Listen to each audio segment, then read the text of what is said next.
Call the council meeting to order. Allie, could you please take roll?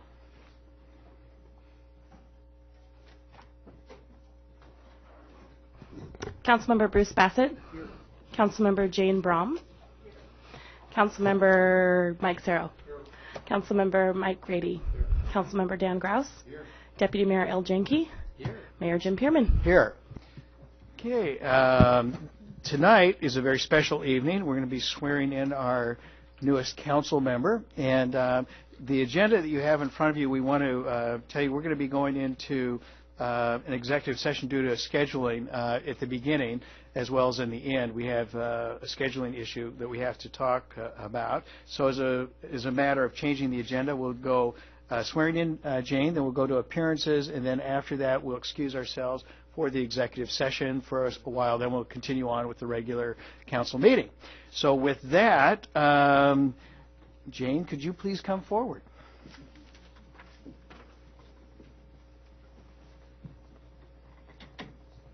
Okay, would you please raise your right hand? I state your name. I, Jane Meyer Brom, Do solemnly swear that I will faithfully and impartially faithfully and impartially discharge the duties of the office of council member of the City of Mercer Island as prescribed by law to the best of my ability, and that I will support and maintain the Constitution of the State of Washington and the United States of America. Congratulations. Welcome on board. That's wonderful.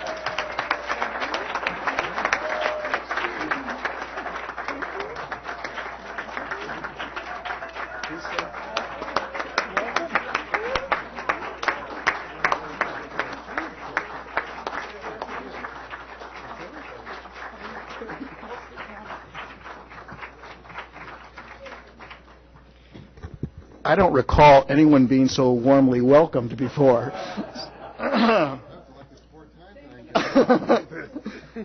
I think what first. Yes, in fact, at this time, Jane, we will offer the mic to you, and maybe if you'd maybe have the opportunity to introduce. I know you have a lot of special people in the room. Yes. I want to thank you all very much, especially my family, my husband Bob, my daughter Erin, and my newest grandbaby Elliot Bell, Where's Elliot? 2 weeks old, and my daughter Amy, who has two daughters at home, and my son-in-law at home, Ryland, and then the Glovers, Suzanne and Michael, and the 1-month-old grandbaby Deacon Robert, who is sleeping and quiet, and my husband Bob. Thank you very much. I am very grateful for your support and enthusiasm, and I think for most every other Monday, Bob will be taking me out to dinner, I think. I also want to acknowledge the 16 other applicants for this position. I think it's a great sign of vitality and vibrancy of a community to have so many people willing to be public servants. I think Mercer Island is in a very good place. It's a very positive, optimistic place. Despite what you may have heard recently, it is the best place to live. It's doing very well, especially in this economy when other cities have had to lay off lots of people and cut many services. We have been able to maintain our basic services. As a 35-year resident of Mercer Island, I've seen the city of Mercer Island grow to be the wonderful place it is. And I have history on my mind. I've been working on a new version of Mercer Island history, and I've been working in the 1990s and the early 2000s. And it struck me just the other day what's happened in the past decade or so.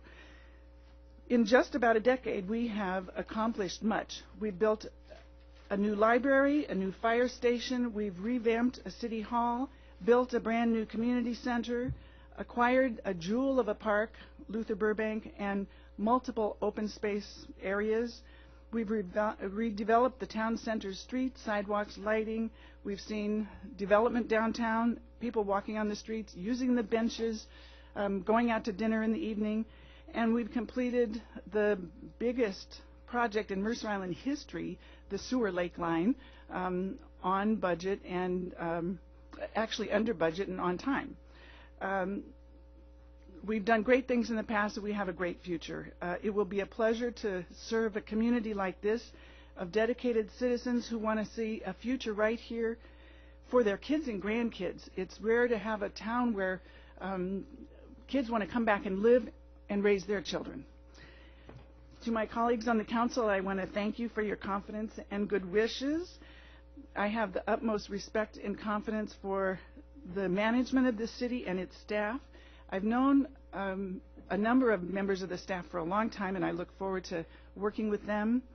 And now I want to get to work and help make this community even better. Thank you very much.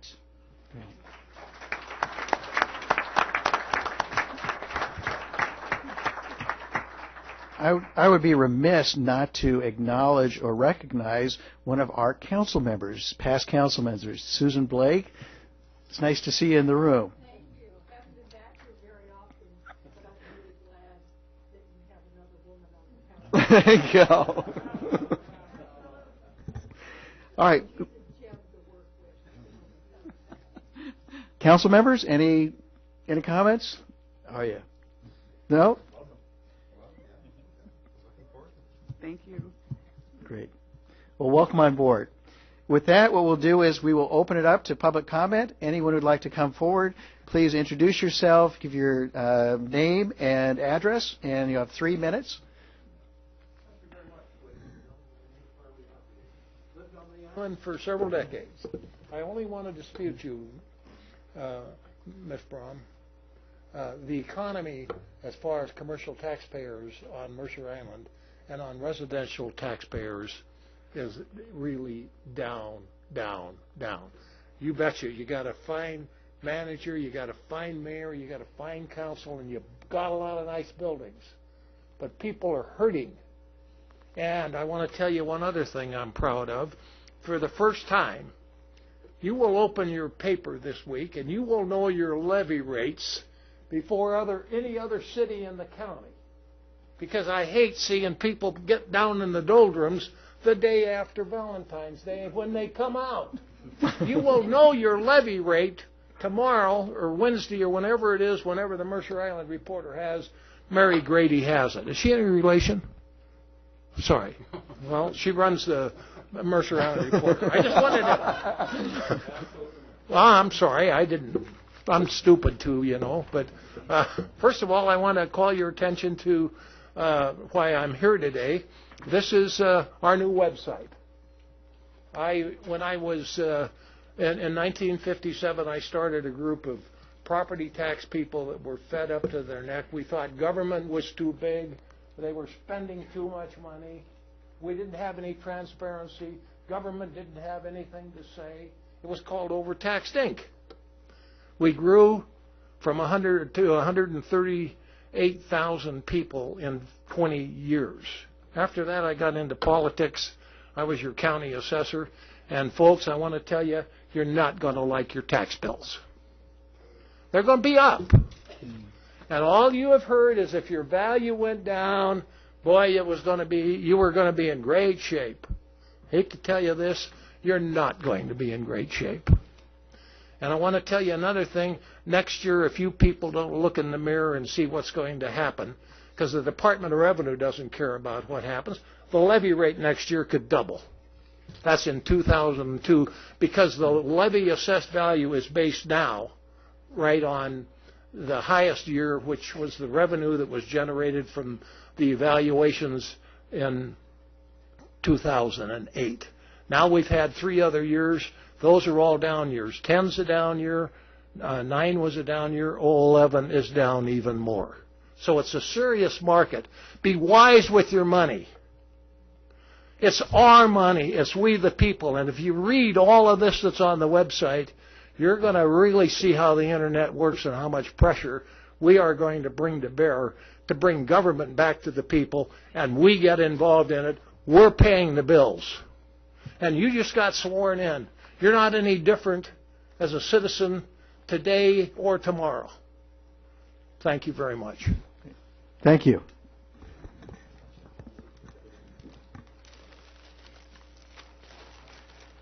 Hi, my name is Phil Flash, and I live at 3005 69th Avenue Southeast, Mercer Island. And it gives me a great amount of pleasure and delight to congratulate Jane on her accomplishment. It is very much deserving, a true pillar of the community.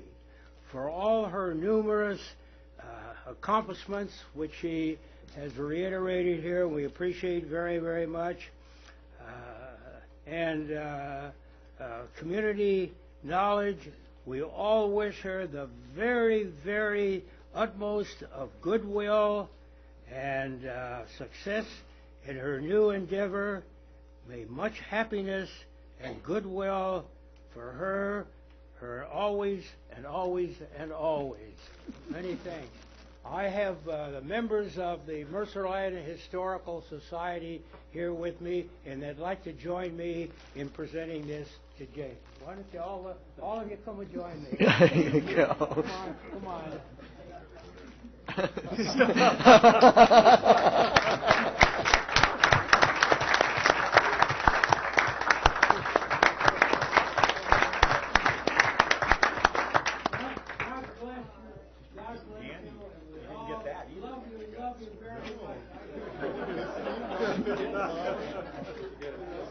Phil will do anything for a kiss right now. Jane, actually, I feel compelled to say something at this point. You've now been on the council for what, 10 minutes? And you're far and away the most popular council member that I can remember in at least 10 years.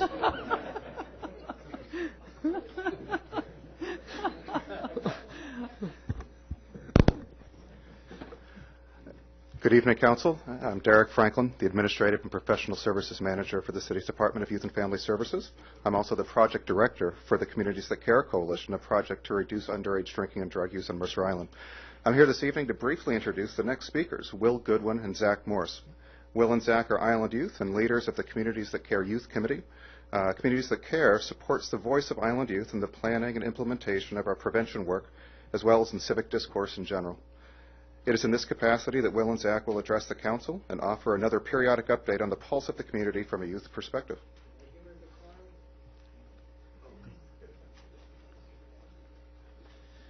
Good evening. Will Goodwin, 8641 Southeast 63rd Street. As Derek said, I'm involved with CTC. I'm a senior at Mercer Island High School. I'm also the student body president over at Mercer Island High School. I have a couple items I want to share with you this evening. As you may know, the next round of cafe conversations put together by CTC will happen in the schools.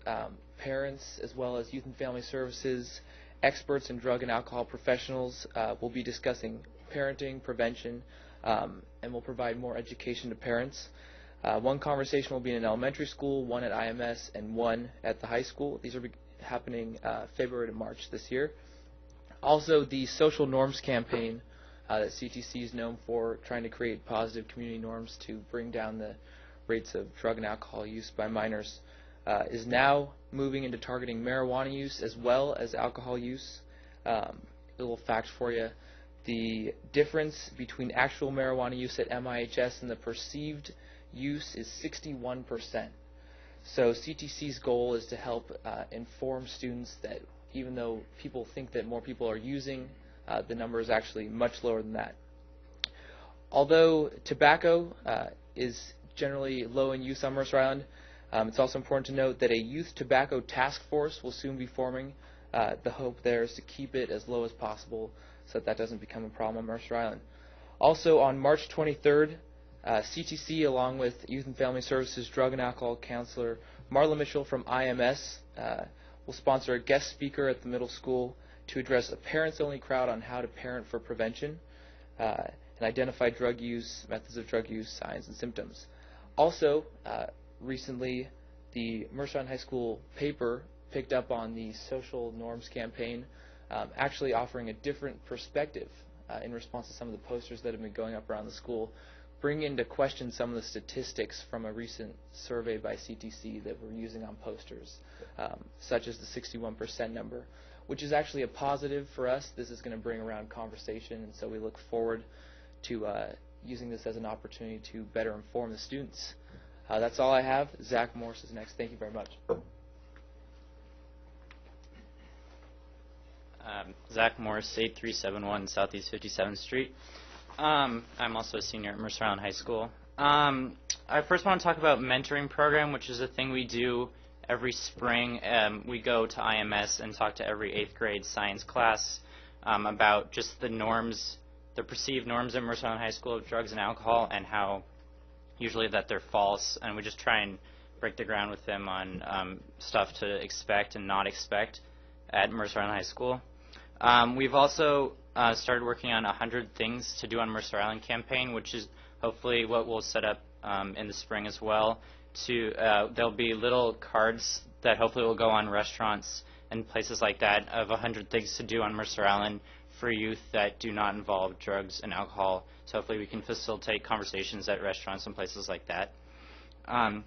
As Will mentioned, we've also been doing the social norms campaign, and we've been putting up posters around the school and around restaurants. Maybe you've seen some of them, such as 75% of youth would rather not drink when they hang out with friends.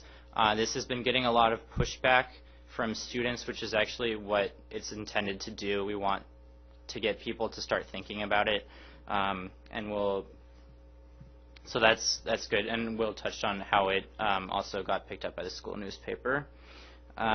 Also, just at Mercer Island High School, we've started a recycling and composting campaign to stop wasting food and stuff like that. And also, I just want to let you know that seniors at Mercer Island and around the city are starting to get accepted to colleges, and I just want you to be especially proud of the students that live in the city, because we're doing very well. So thank you.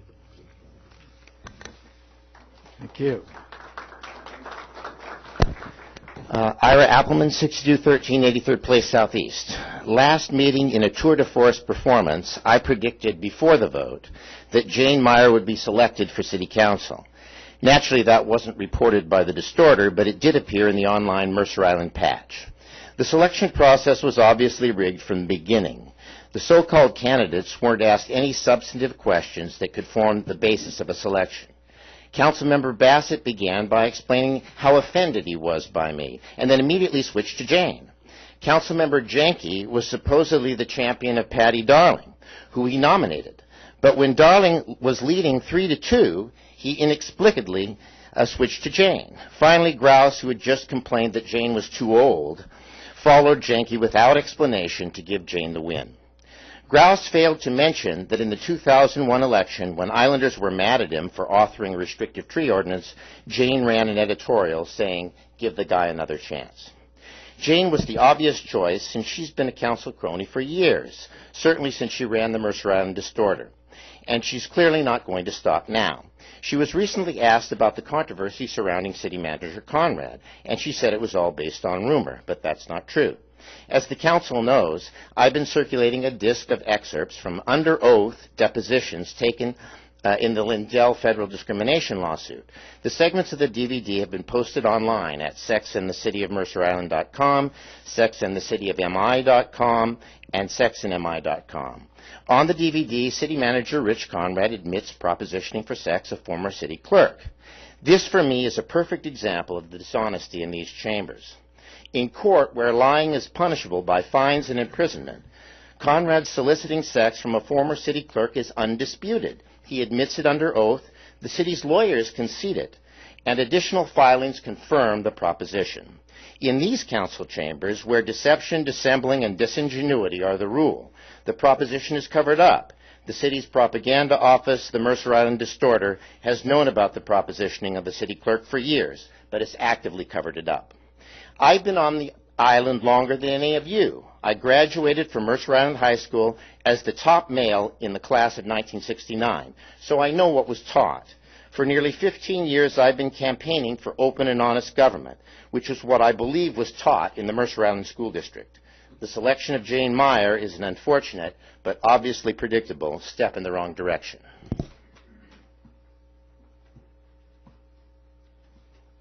Would anyone else like to address the council? Oh, seeing none, what we're going to do now is we're going to break, and we're going to have Jane an opportunity. It's customary to have family and friends and pictures.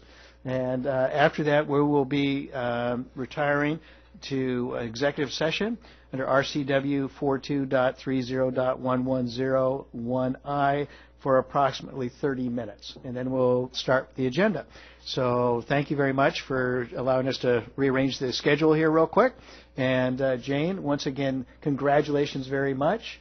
And we wish you all the great success here. Thank you very much. Great. Okay, with that, let's break.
Let's reconvene the council meeting.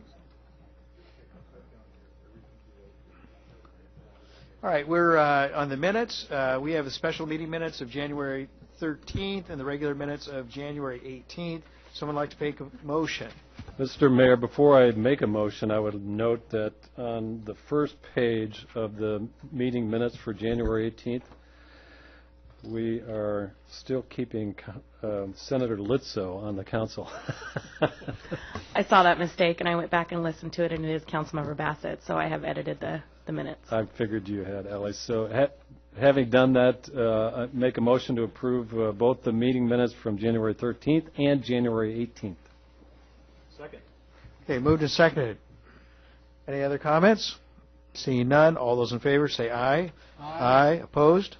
Moving on to the consent calendar, we have the payables and Agenda Bill 4602 and Agenda Bill 4591. Do we have a motion to approve the consent calendar? Mr. Mayor, I'd like to move to have Agenda Bill 4602 move to the regular business part of the agenda. And Mr. Mayor, I'd like to have Agenda AB 4591 to the regular business. So be it. Okay. Adopt the rest remaining, the payables.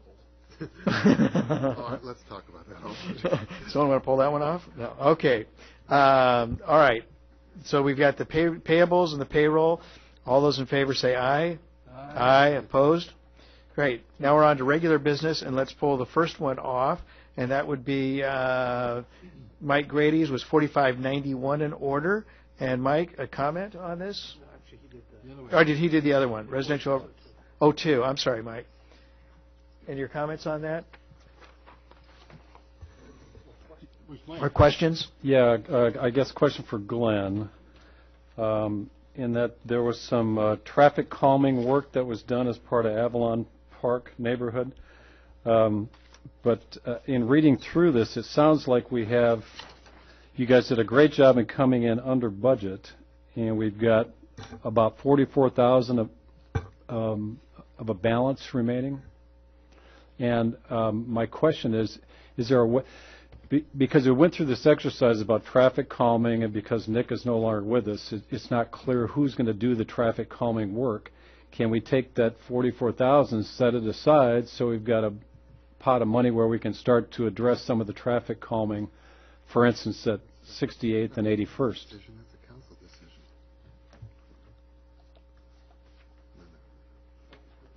What was done or what is to be done? It's to be done. That's not this year. In the fund from which it came, so it will go back in the street fund. So in that sense, it is available. It would, if we determine that we need beyond what we're funded this year, we would have the option of bringing that to council and asking for an appropriation from that unallocated fund balance. Well, that's not exactly what I'm asking. Because we've essentially zeroed out the traffic calming program, is my understanding? We have not. There is still a small amount of money available to do some neighborhood traffic calming. The person who used to do that work is no longer with us. Right. So there is a modest budget. And we have redistributed some of that duty to other staff. We are recreating the way we do neighborhood traffic. So, Glenn, if you were to restore that program to where it needs to be, how much money would you need to do that? As of today, I'm not aware that we need any money. I think it's more getting our program set up and our communication with residents who have requests, and it's more process and communication at this point than dollars to do things. Okay. Thank you. Mr. Mayor, I'd like to make a motion then to approve Agenda Bill 4602 with an amendment which would take the unspent balance of $44,000 and set it aside for traffic calming work for the upcoming calendar year. Okay, is there a second? Excuse me, Mayor Pearman, there's an Yeah. actual motion on that agenda bill that probably should be read as a staff recommendation since it is a bid. So at the end of that agenda bill. Sorry, Okay. I didn't see that. Thank you. See, I cut one of yours and you cut one of mine. We're even. But we need to, well, it has been seconded, so you can. I'd like to move to accept the completed 2010 residential street overlay project and authorize staff to close out the contract and take the unspent balance of $43,577 and dedicate that toward traffic calming projects for 2011. And I'm going to vote against that amended motion because this is a separate topic, and we don't know if we go ahead with traffic calming what the amount would be for any particular project, and I think it's also an item that should be addressed in the context of the overall street fund and the CIP when we address those items. Comments? I agree completely with Al. We've got the TIP coming up in 2 months. That's the appropriate time to deal with any kind of projects to be paid out of the street fund. There are a lot of projects that all of us have in mind that need to be balanced against each other and weighed as part of that process, and that's the opportunity to do that, not here on something that should have been on the consent calendar. I'd like to speak to the, I'll support this because residential street are so important, and slowing our cars down around on residential streets, that is so important and is a priority. I think will end up being a priority in any CIP analysis. I would also like to make an observation, and this is a back of the napkin calculations that I made on this agenda packet, and it just talks about. I know Councilmember Jenke has always been big on this also, and that is the tendency to push back residential overlays. And I think by these 4 projects, you're looking at the numbers on how much these 4 projects cost. It shows you the problem that the city will get into if we keep pushing back overlays like we have done several years back. So when I compare the Lakeview overlay to the high school overlay, the vicinity of the high school overlays, on a linear unit basis, the Lakeview overlay costs about 4% more than the high school overlay, linear unit. Okay.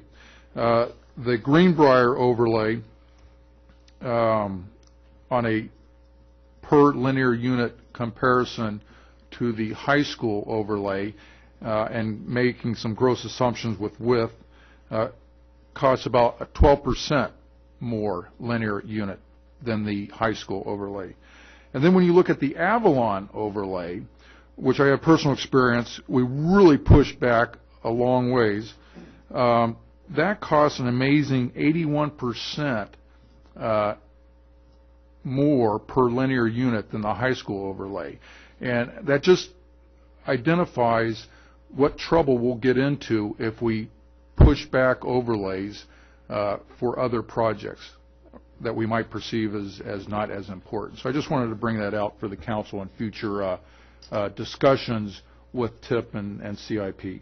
Mike, it's ironic, I think, and I think you should understand that by supporting this motion, there will be $44,000 less available in the street fund for residential street overlays. Al and Dan, if I can counter a little bit with some of your comments, and I appreciate them.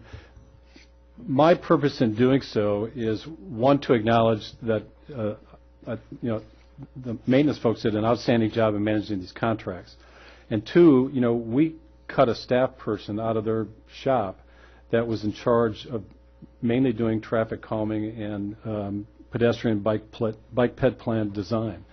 So we're minus someone in that shop to be able to do that. And I've got personal experience with dealing with that group because we've had a traffic calming issue in our neighborhood that's been in the queue for over 5 years, and nothing has been done on it.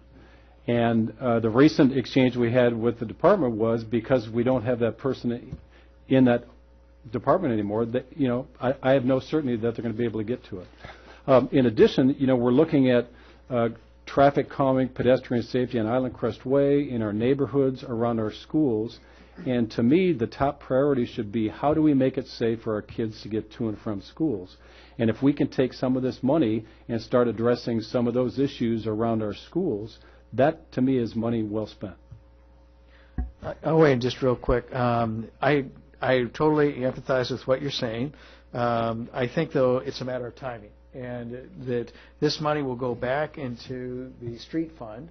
And like what Dan was saying, it's a matter of timing to discuss all the projects at once and allocate those funds. It's not going to somewhere else. In fact, you might even find that you're going to get more than this amount for these projects when it's all discussed at that time. So I'm going to be against this motion, and it's not because I don't believe it's a good use in your aspiration. It's a matter of timing and prioritization. So that would... Well, Jim, we've put off these projects for years. So if we wait until we have the TIP discussion again, when would I anticipate seeing these projects come back in front of the council? In the fall? No, in April. That's when the TIP is done in April, every April. Right, but knowing how we've worked, those projects don't get queued up again until typically the fall. So if I have some reassurance that we're going to get on these and we're going to find ways to not only design but implement and fund traffic calming, pedestrian safety projects, then I'm with you. But if not, I don't agree with you. Does it strike you as a little bit ironic that both of you are the two people who put us through the budget process and questioned every $500 expenditure you can find, and at the very first opportunity, you're out there wanting to spend $40,000 on a new project? Does it strike you as a little bit ironic? No, it doesn't, because our number one priority of government is public safety, Dan. Number one priority. And to what extent we can make it safer for our kids to get to and from schools, that should be our top priority with the residential street program. Any other comments? I'm on the fence on this. Yeah, I just want to let you know where I am. There is certainly a need out there for traffic calming. I hear it from citizens from various neighborhoods, frustrations with cars going too fast and hazards for their kids out there. And so I think traffic calming is absolutely something that we should be working on. However, I certainly am of the opinion that Dan's right, that there's a process for prioritizing everything. The TIP is the right place to do that, not off the cuff as we get a little bit of money available. And then flipping back to Mike's point, do it in the TIP, it doesn't happen until 2012, right? It's not a 2011 conversation we're having about the TIP. It's a 2012 conversation. So all I'm saying at the moment is I'm hearing both sides. I'm not sure quite where I am on this. I'm waiting for Jane to weigh in. Ready to have fun? Mr. Mayor, can I quick ask Clint a question?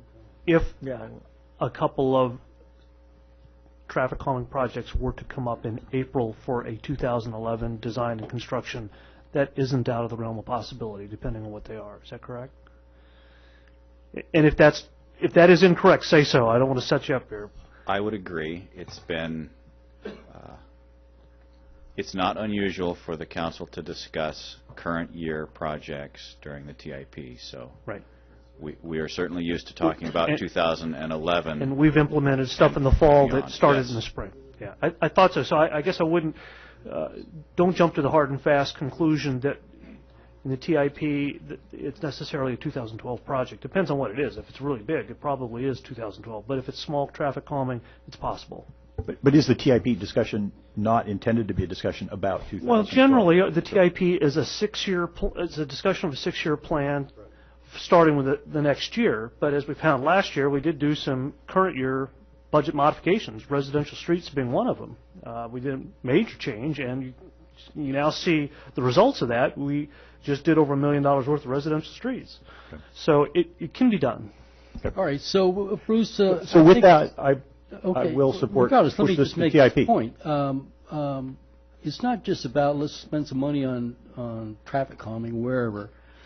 It's about priorities in sequence of projects and in staff resources and staff times. Now, you're the leading proponent of what we're going to be doing in Island Crest Way. So how would you stack up? What is the priority in your mind for projects when you have a limited budget and limited staff resources? I mean, we're going to put this ahead of Island Crest Way and what you want to do there? Well, actually, I was a leading proponent for a different solution on Island Crest Way than we're about to adopt. But Anyway, so Okay. that's the reason why I think it does not make sense to simply take the 44,000 and say, put it traffic calming tonight. I hear your point, Al. Prioritization is important. Okay. Any more points on this? Yes, I'd like to ask the city manager, under the 1 hour rule, to have staff come back to me with a list of traffic calming devices that are in the queue. Sure. To the Mr. City Manager, when to the extent that we know there is a queue and we've got some plans, then sure, no problem. And Mr. City Manager, I was a little bit unsure of the process on what the citizens or what we do or who is handling the traffic calming devices. It sounded like you were sprinkling it throughout the primary sort of transportation design management on the traffic calming side has moved from the transportation manager position, Nick, to Wavan, to Antonella Howe, and Clint Waverhand Clint, out of their shop. They do most of the traffic project design and management anyway, so they'll be handling that. Okay. All right, we have a motion on the table. It's been seconded. All in favor of the motion, say aye. Aye. Opposed? Nay. Okay, that failed. Does someone have an alternative motion? Mr. Mayor, I move to accept the completed 2010 residential street overlay project and authorize staff to close out the contract. Second. Okay, moved and seconded. Discussion. Seeing none, all those in favor say aye. Aye. Opposed? All right, let's move on then. The second item, Mike Ciro, 4591, the Arch Work Program. Great. Thank you, Mr. Mayor. I just wanted to bring something up on this, and from our budget process, I was proud of the unanimous decision of the council on one supporting this project and also supporting other social services project, and that's in keeping with what you might expect during times of hard times.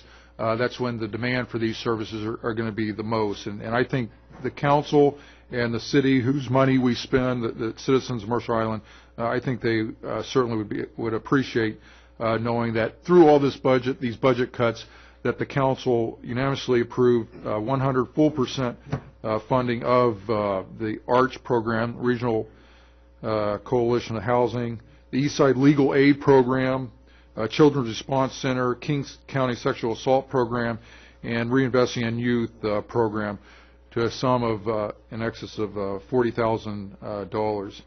And I just wanted to point that out during this agenda item, Mr. Mayor. Thank you. Great. Would you like to make the motion then, please? Yes, I will. I'd like to move that we approve the ARCH 2011 work program budget and authorize expenditure of $29,882 for Mercer Island's contribution to the 2011 ARCH administrative budget. Second. Okay, moved and seconded. Discussion? Seeing none, all those in favor say aye. Aye. Opposed? Okay, moving on then to agenda number 5, Agenda Bill 4607, and we have the Police Collective Bargaining Agreement. No presentation. So I would like to authorize the city manager to sign the collective bargaining agreement with the Mercer Island Police Guild for the period January 1, 2011 through December 31, 2012. Second. Okay, moved and seconded. Any discussion? Yeah. Mr. Mayor, I had asked that this not be put on the consent calendar because it's an important contract. I want to make sure that people were aware of this item on the agenda. We go through a process, as you're aware, which is a very difficult process of working with the collective bargaining representatives for our both uniformed services and non-uniformed services, and it's a detailed negotiations. In this case, I think that the city and the police officers were able to reach an agreement which recognizes the interests of the community and also protects the interests of the police officers. And I commend both the city and the police for having reached this agreement. In 2011, this will end up not costing the city virtually anything because the police were willing to change the medical program that they were under. And I think that shows a very commendable attitude on the part of the police willing to do that because that will save the city a lot of money also going forward. So I appreciate what staff did, but most important, I wanted people to know that this is an important agenda item and something that was a lot of work went into making possible. Yeah, and I want to personally thank the chief for his leadership on this and the union as well. Both camps, I thought, did an outstanding job. They understood where we were with the budget. They also understood what needed to be done. And it was a huge help for us to be able to balance this budget by having that kind of leadership. So thanks, Chief. Appreciate it. Council, let me just, if you will, let me tag on a little bit. Chief, I think I can say this, and it's okay. The association itself, in their vote to consider the contract, also had a strong vote in support. So I think it's a real good sign from both the city and the association that we found each other's interests, mutual interests, were able to meet them and move forward in a real positive fashion. So I think we can say during the life of this contract, our labor relations with the Police Officers Association will be very good. We have great leadership in the chief. I also want to thank the city attorney and our HR director and the chief. They were our bargaining team, and I think they did a superb job. Mr. Mayor, I need to recuse myself from this vote. Okay. Alrighty, and for people who don't know, your son-in-law is on our police department. Mm-hmm. Yes, the new father. That's right. Yes. There we go. So, with that, any more discussion? Seeing none, all those in favor say aye. Aye. Opposed? Great. Thanks again, Chief, and thanks to the union and everyone else, Chris and Katie. Nicely done. We're going on now to Agenda Bill 4604, the Town Center, and I believe James Mason, you'll be presenting.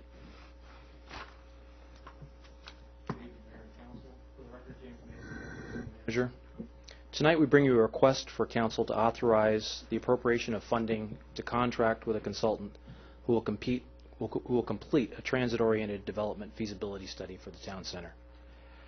The Council directed staff to pursue development opportunities for commuter parking.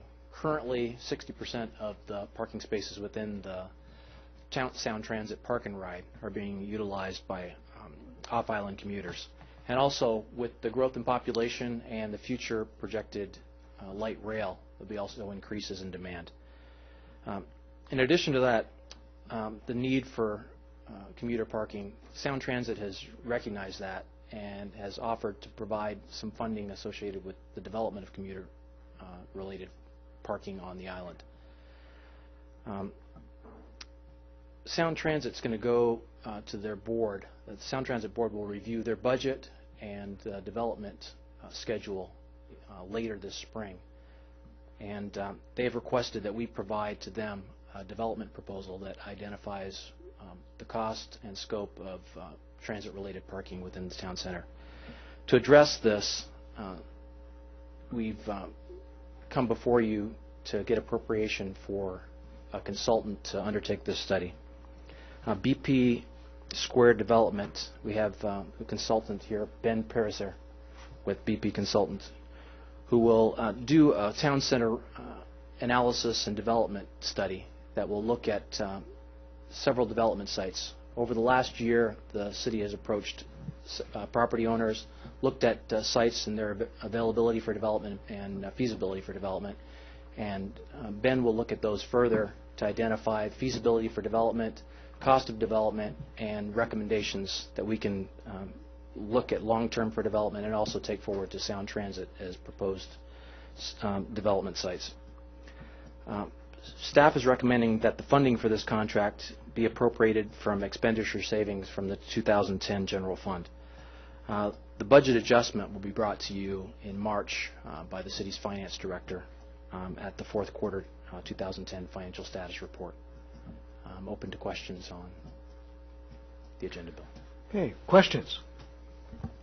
Mike? James, you said 60%. That's the third figure I've heard on off-island use of the park and ride. So in here, on this packet, it says 40% and 50%, and now you're using 60%. In the packet, I believe it says 40% are island residents utilizing the park and ride facility. And it says 50% of the capacity. I guess the point, how are we getting this number? From Sound Transit. from license plates. It was my understanding we got that number from before the present park and ride was put into effect. I believe that's correct. Okay, so I think there's, and I'm not saying that this should necessarily hold up what we're doing here, but it begs the question of just how many off-islanders or how many islanders are actually using that park and ride, because the numbers that we have that we're using now are numbers of a completely different animal than what we have now. So I'll suggest that. That's actually. I have another question. Are you aware of the Supreme Court? Before I ask that, sorry. The Sound Transit budget timeline. You say that's in later spring? Later spring, early summer. Okay. May, June is when they're planning on going back to the Sound Transit Board with the development schedule for Eastlink and budget. Okay. There's a court hearing in the Supreme Court that's supposed to be held in April that may have a direct effect. Whether you're for it or against it's immaterial, but it's just the fact of the matter. There's something in the Supreme Court that will affect, that could affect what's happening on I-90 with Sound Transit, the East Link. Are we considering that at all in the urgency of this project going forward? I guess we're watching that on a separate track, but we're in that position if that dispensation of that lawsuit occurs and has no effect on the construction schedule for Sound Transit, and we wait for that, we will have waited beyond the opportunity to have Sound Transit partner with us. We will have lost the ballgame because we didn't show up. Okay, that's all I. Okay. Any other questions? It's maybe. Yeah, let's see, Mike and Bruce. Go ahead. My question was this. So this is structured such that what we're ending up with is a report that is proposing options and a best option. I'm just curious, and I'm going to turn to Elle here, who's done an awful lot of this in real estate negotiation stuff. Is that the right ending point here for this conversation, for this work that we're having done, or you mean the result? Getting to a end result of a recommendation, is that a specific is that the stopping location? Point that makes no, sense, I wouldn't see it coming to that point at all. I would see this report outlining up to 5 different potential sites, and for each site there will be a pro and a con as to why the site is good, bad, or indifferent. And one of the important items I see coming out of this is what is the actual cost, and not of a project, because no way of determining what the cost of a project is, because it could be a million different things. They'll all be mixed use of some type or another. The cost number we really want to focus on to get a good handle on is the cost per stall of underground or structured parking, the cost per at any of these sites, and it should come up with a number that's, it's not going to vary a great deal site to site, but it could vary a great deal depending on whether you go down 1 level, 2 levels, or 3 levels, because every additional level you go underground, the costs go up dramatically. And then there's the option, the alternative of structured above ground parking, and that's another number. So those are the kinds of numbers we're looking for on a cost per stall of that type of parking, and as applied to various sites, identified sites around downtown. I wouldn't anticipate it coming forward and say this is the best site here and ranking the sites 1 to 5, because all the sites will have pluses and minuses, and it'll, at the end of the day, regardless, it'll be a judgment call on our part about where we go or which site we feel is the best, or we'll come up with our own ranking or 7 different rankings of the individual sites. Thanks. Great. Yeah, Mike? James, thanks for doing this. A couple questions. One, how does this link to what King County, Puget Sound Regional Council, and others are working on with these transit-oriented development feasibility studies across the region? I don't know that we're linked into that from this specifically. We are linked through the James. We are linked through the HUD Sustainability Planning Grant Program through ARCH, actually, and what is happening on this project will dovetail nicely into it. Tim's the sort of the point person working in our planning group through the sustainability grant. So they're running parallel right now. They will cross at some point if a project can start to happen. What we will do will be consistent with the planning principles that will come out of that grant process. And that's what's going to be my next question is, so as you look at the scope of work, what top three principles are you looking to get out of this product? Affordable housing, I would think would be one, but what are some of the other things that you've talked about briefly with BP squared? Well, outlined within the scope of work, a multitude of different things related to mixed use, but housing is definitely at the top of that. Retail, commercial office, mixed use, and really the dependent factor in that's going to be this kind of the specifics of each site. What would work based on property ownership, public-private partnership with the city, and what the property owner would be interested in doing, and what makes sense based on the long-term feasibility and cost-effectiveness of the development on that site. As you scope this out, did you have discussions with other contractors, or was this the only firm that we've talked to? There about were three this? other firms that staff had discussions with. Okay. All right. Thank you.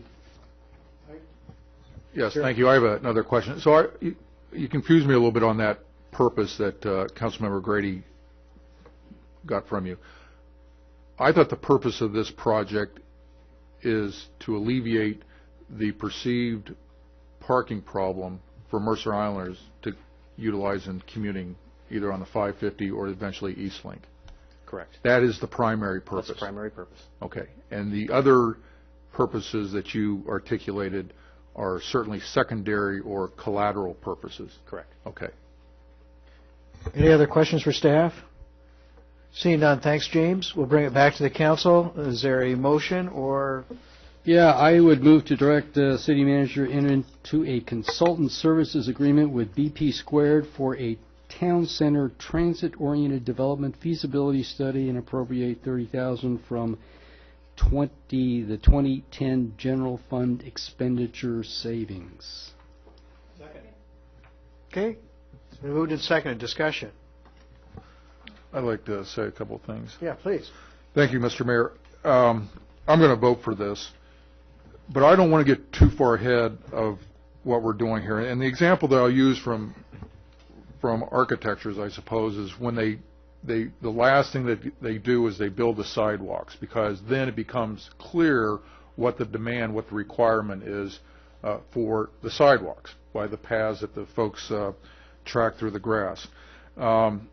I think there's a lot of unknowns here, and I think there are a lot of unknowns here that don't have to be unknowns, and we can truly articulate what is the need for additional parking for commuters, for Mercer Islanders. And we need to stay focused on that is the purpose of this project. There are other things that will benefit from this, but the true purpose for us going forward is to first identify a need for parking, identify the need for parking for Mercer Islanders to commute, and then how we're going to do that. And I'd like to point out some things. You know, when the Eastlink happens, we don't know what the demand will be. So, for instance, it's a whole system out there. The Bellevue Park and Ride, which has about 500 slots, that's going to expand, that's going to triple. That's going to almost triple to 1,400. So when that happens, there's not the need, possibly, there won't be the need for folks to come to Mercer Island to park.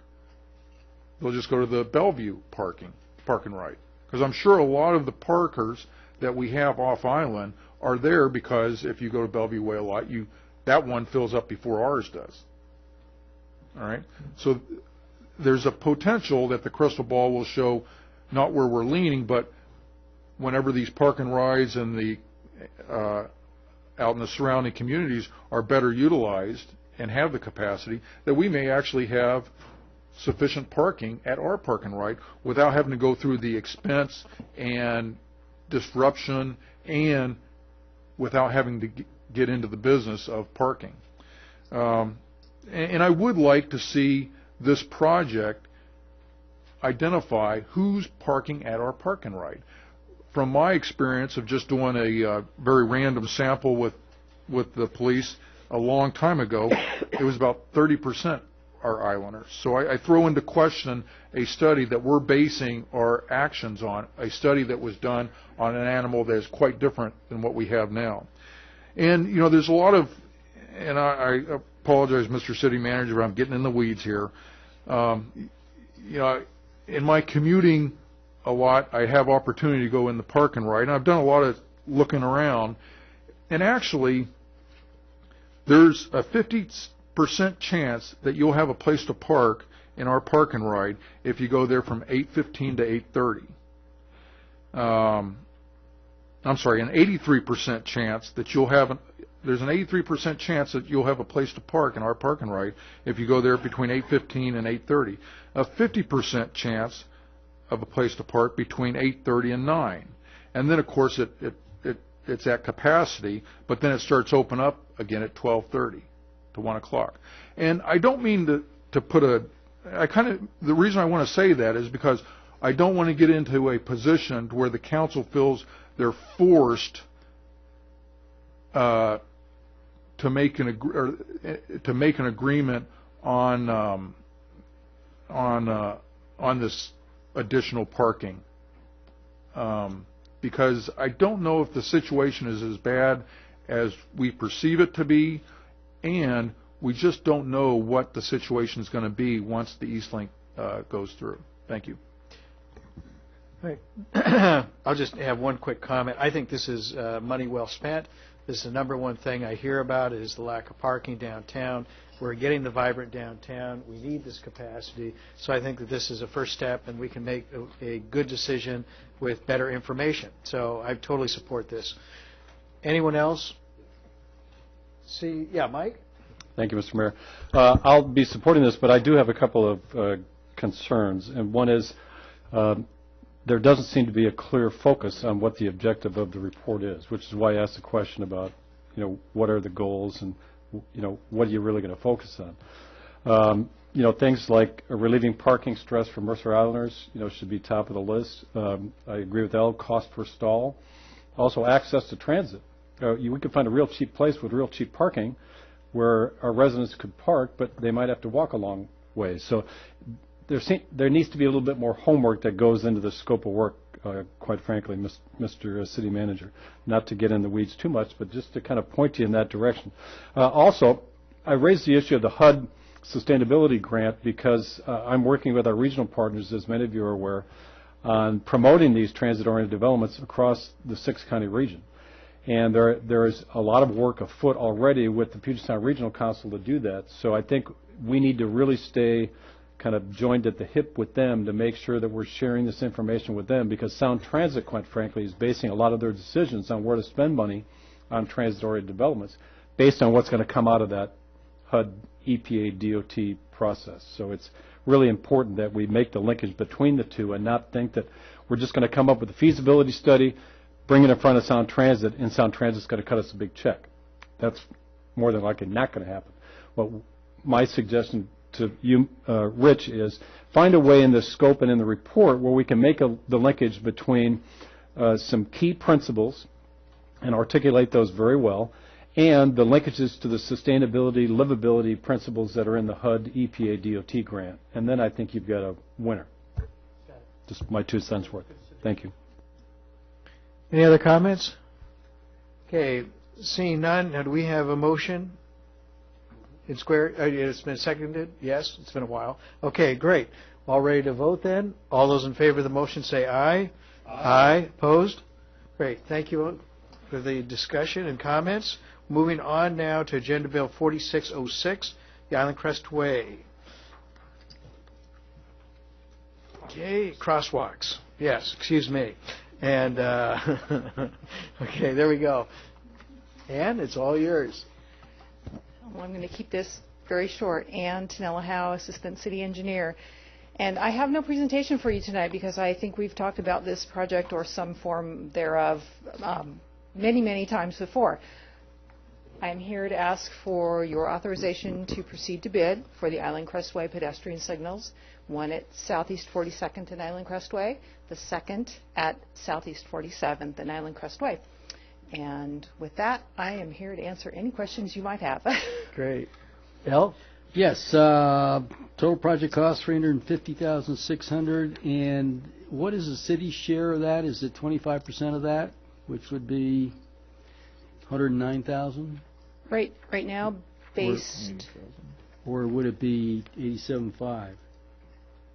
Right now, based on the grant that we received from the TIB, it would be 25% of the total cost that we had submitted for that grant application. So at the time, that would have been our share would have been $80,000 and change. So what is it today, though?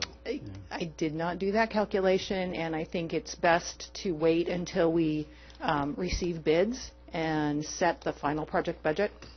So it's 25% of whatever the final budget is, and that's we know everything but what the bid's going to be. Correct. And so, because I came up with 3 different numbers, so okay. And that is in the there's $225,000 allocated in this in the TIP. Correct. Any other questions? Yeah. Okay, Dan and Mike. Okay. And I just we talked about this at the planning session, but just to confirm on the record that our authorizing this will not inhibit a decision to eventually implement the road diet if we should choose to authorize that down the road. That is correct. Any installation of pedestrian signals in no way would change operation or any future discussions for Island Crestway that you would like to have. Mike, and then Mike. And will there be a cancel, the ability for a pedestrian who runs across there to cancel out the red light? Because I'm sure the timing of that is designed such for it's the worst case. It's the slowest possible walker to walk across Island Crestway. The timing will be. Correct. Okay, so when we have a young high schooler who runs across there real fast, is there any way for there to be a canceling out of the red light? No. None that I'm aware of. The way most traffic signals and pedestrian signals operate is you push the button and you get the call for a specified amount of time, and that will run its cycle before the signal will then go back into a green operation. We can look at the users of each of the pedestrian signals and set the crossing time accordingly. If we find that we have a lot of elderly citizens that are using that crosswalk, ones that may be walking at a slower rate of speed, we will certainly want to set that crossing time to accommodate them. If we find that we have more agile youth using the crosswalk, we can certainly look at setting the crossing time to accommodate a faster paced citizen or person. We don't want to set our crossing times, though, that would put us in jeopardy of getting anyone stuck in the middle of their crossing and suddenly have the lights change to green. We don't want anybody in the middle of the street and not be able to cross all the way in an appropriate amount of time.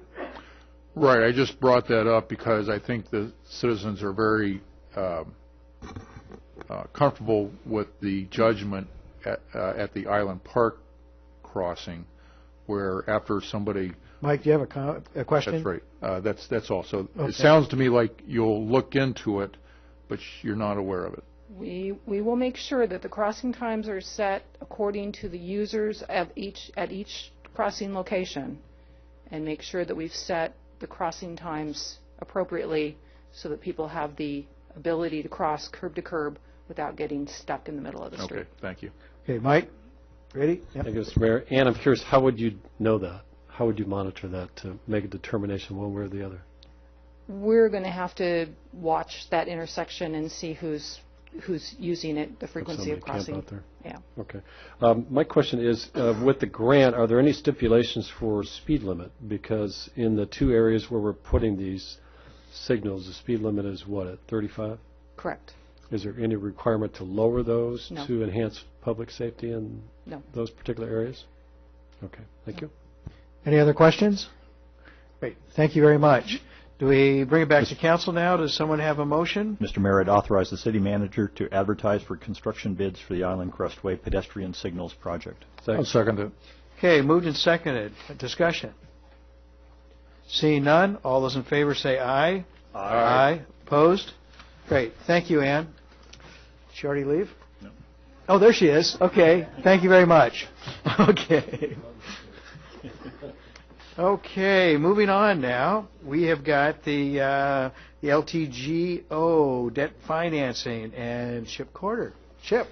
Good evening. For the record, your Finance Director, Chip Corder. I brought with me Annette Summer, our financial advisor from Seattle Northwest Securities. As a reminder, we're here tonight to seek formal approval from the council. You gave me informal approval at your January planning session for debt financing for 2 water utility projects in the First Hill neighborhood.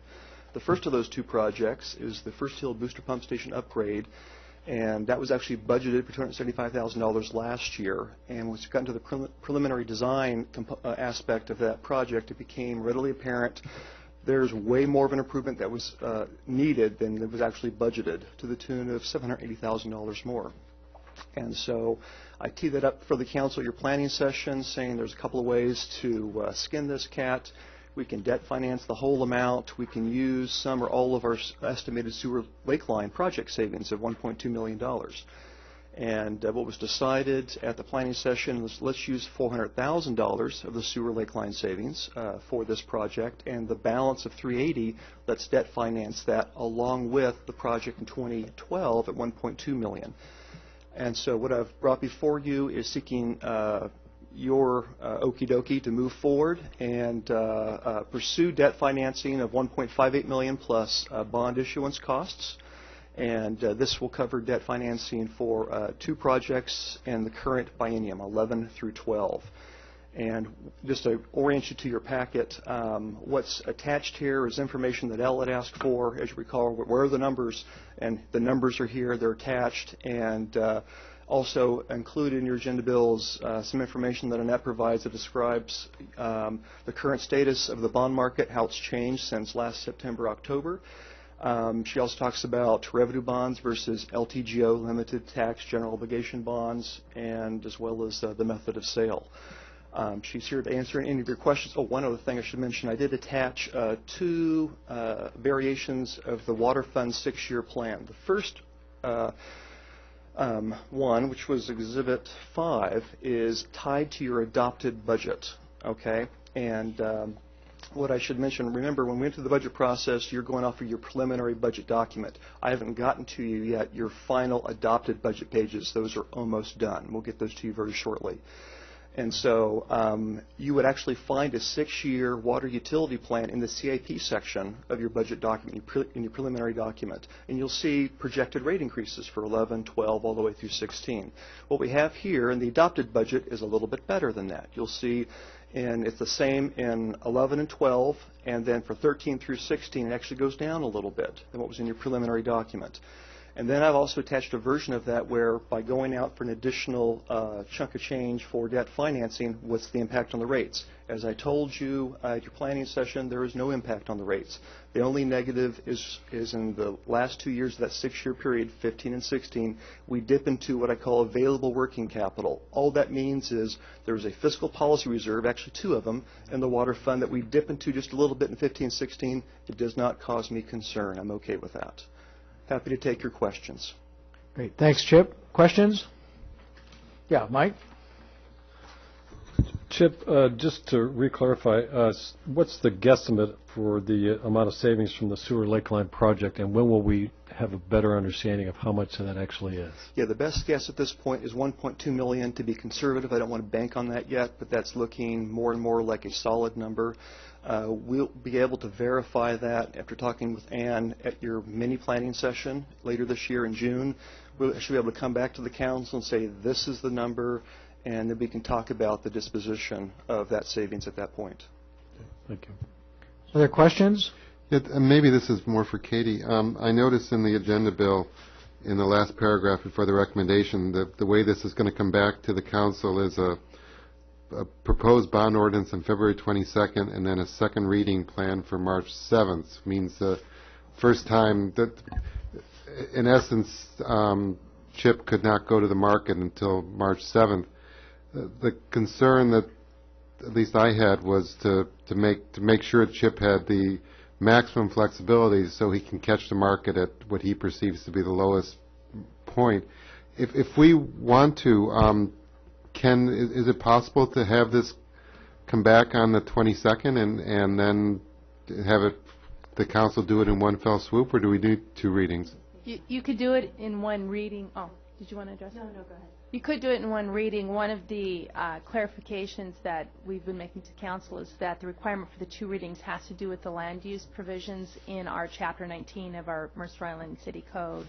So I don't think there would be an issue with doing it with one reading if it was going to benefit the ability for the finance director to get better rates.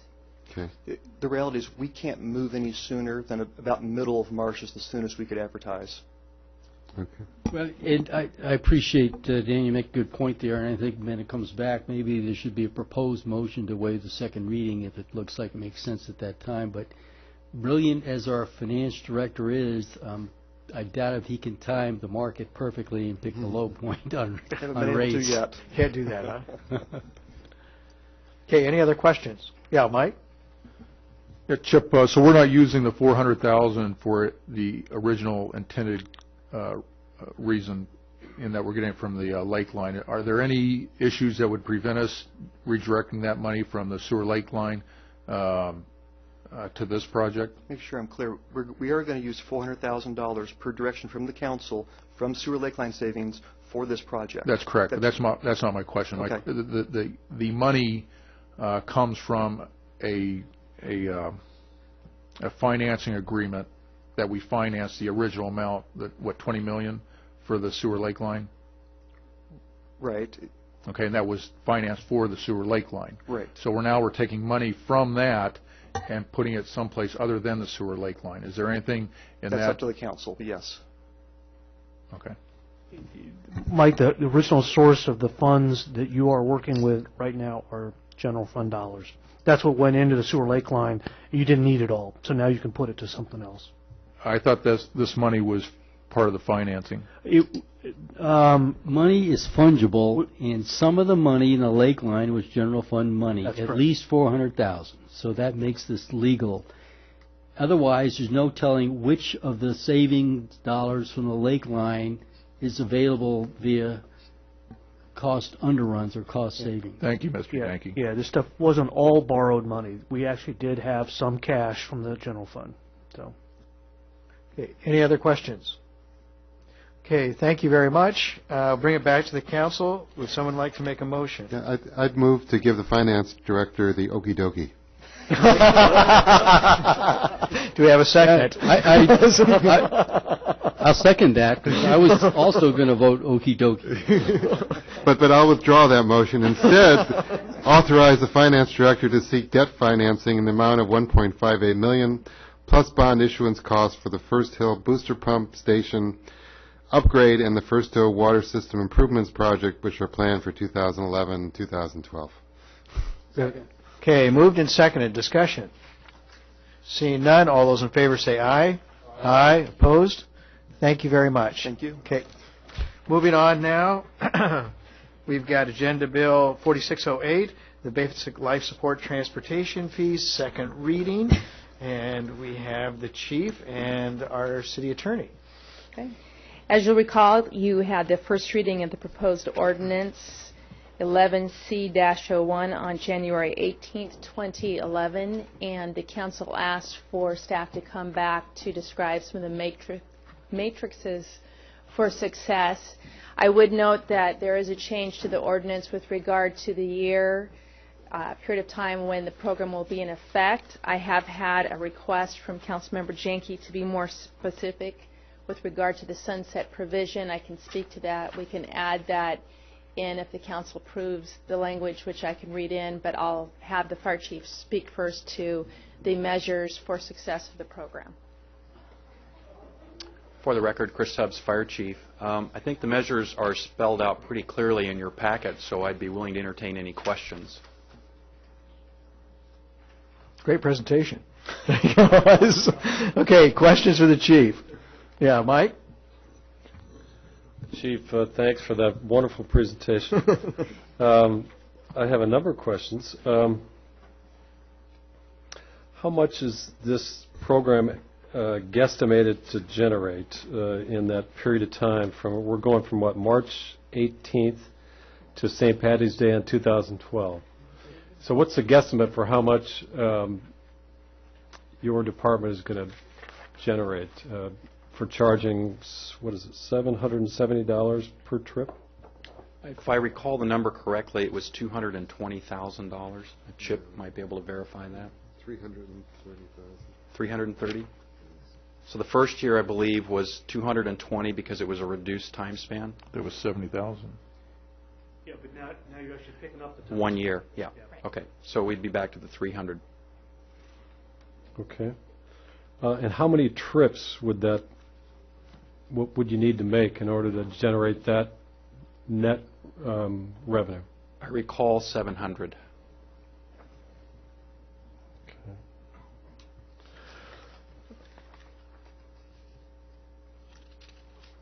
When I go through the ordinance, I've got a couple of other questions. Under 4.60.010, under the transport fees imposed, you speak to an issue of establishing a procedure to bill and collect transport fees, and that it looks like we're going to contract those out with a service or collection agency. Have you estimated what those costs are going to be to the city? Yes, we have. The company we'll be utilizing is System Designs, and the cost is $20 per medical incident. And that's in paragraph A. And then in paragraph B, there seems to be some form of truing up of the insurance. So somebody's doing an examination of the insurance policies to make sure that they're valid. Who would be doing that work? Systems Design. So that would be another contract? No, it's included in that $20 fee. Okay. So $20 per trip covers the billing and the truing up of the insurance. That's correct. Okay. And we went over this the last time, and I am still confused by paragraph D, where it talks about a person unable or unwilling, and it's not real clear to me what happens if somebody is unable to pay. It sounds like they're going to get billed for the entire transport fee at some point. That's because we have to deal with the Medicare issues, too, to ensure that there's no insurance fraud in that measure, so they would be billed for the entire fees, and that's if they weren't going to provide for it. Obviously, if it's someone, let me back up, there's going to be provision that will allow somebody that might not have the monies for it to just basically apply and say, I'm essentially indigent, I can't pay for this. And then that would be something that we would not charge that person for. So for somebody who's just not going to do it, who just doesn't provide the information, then in order to comply with the Medicare issues, we would have to make an effort to collect those fees. So there's provisions all along the way for those unable to pay. So when you did your cost analysis, what was your guesstimate for the percentage of those who would be unable or unwilling to pay? I don't have that number in front of me, but we derive that data directly from AMR using Mercer Island data, actual data. And that's because they have the exact same requirements, same billing process. Correct. And same obligations to Medicare and Medicaid. Correct. And so how much would that reduce your $220,000 revenue? That included the 330 for a year period. That included those deductions. As you put together a staffing model for this, and we've talked about this briefly, we're going from now providing, it's my understanding, about 100 trips a year, to now we're going to increase that up to 700 or 800. So what does the staffing model look like, and what are the increased costs associated with that staffing? There's no change to the existing staff model. We're allowing our officers in the field to make the decision based on a number of criteria that we've spelled out in a draft policy to make the decision to transport or to call a private carrier. How about looking at your equipment? A normal fleet manager would take a look at wear and tear, fuel costs, oil and gas, all of those kind of things. I'm assuming going from 100 to 800 is going to be a significant impact to the existing equipment that you have. What does that model look like, and how much additional costs are associated with going to this model? Yeah, one of the things that we'll be taking a look at is the fuel consumption. That gets to be a little bit dicey in sort of trying to make an empirical evaluation, because it's based on a number of factors that can vary year to year. That includes the number of calls that the units respond on, what the locations are, but we think we can get sort of some general numbers that give us a sense of, has there been an increase of wear and tear or an increase in fuel consumption, and what is that number? Again, I think it'd give us a ballpark. It may not be very empirical. So at this point, it sounds like we don't know what that number would be. We don't at this point in time. We can establish a baseline on fuel consumption, sort of an average of, let's say, the last 5 years, but we won't know going forward. But that's a piece of information we're looking to collect. Okay, thank you. Bruce and then Mike.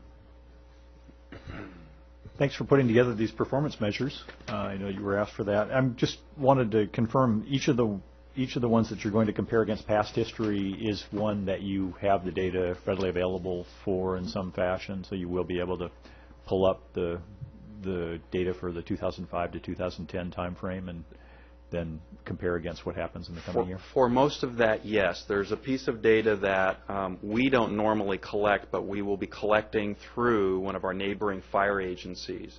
And that would be number 3, where we're going to get some information on the actual wait time of a private ambulance carrier. We don't collect that information ourselves, but Eastside Fire and Rescue, which is the manager of the ambulance contract for Zone 1, does get that data.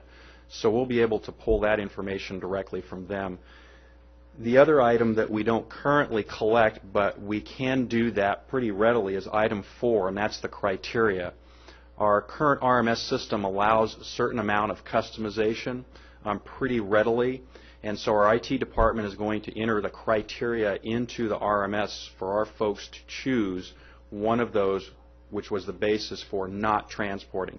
So the short answer is, yeah, we've got some building blocks to put in place, but we can collect the information. Thank you. Mike, do you have a question? Thank you, Mr. Mayor. Chief, on the first measurement, it ends with as a result of MIFD transport. What does that mean? And to Councilmember Bassett's question, so you've got that number? You have that number? For the first part of that metric, we can look between 2005 and 2010 and establish how many times we've received mutual aid from Bellevue or automatic aid from Bellevue.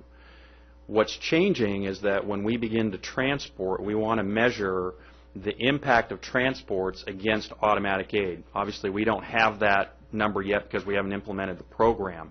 So the second line that you're speaking about there is that's what we're attempting to define, is that now that we've implemented a transport program, has it had any impact to requiring Bellevue to come over and assist us on any calls?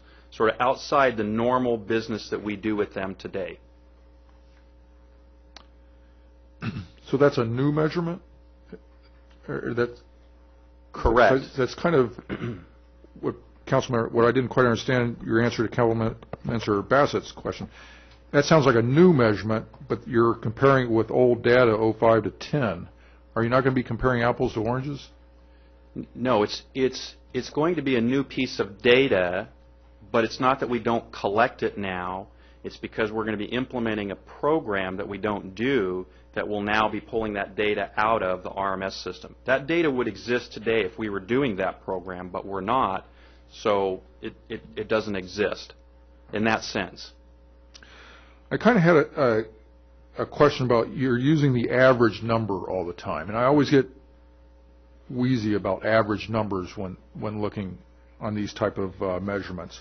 Especially in your business, the average isn't necessarily good enough. It's a failure rate. You have some standard, and you could have a average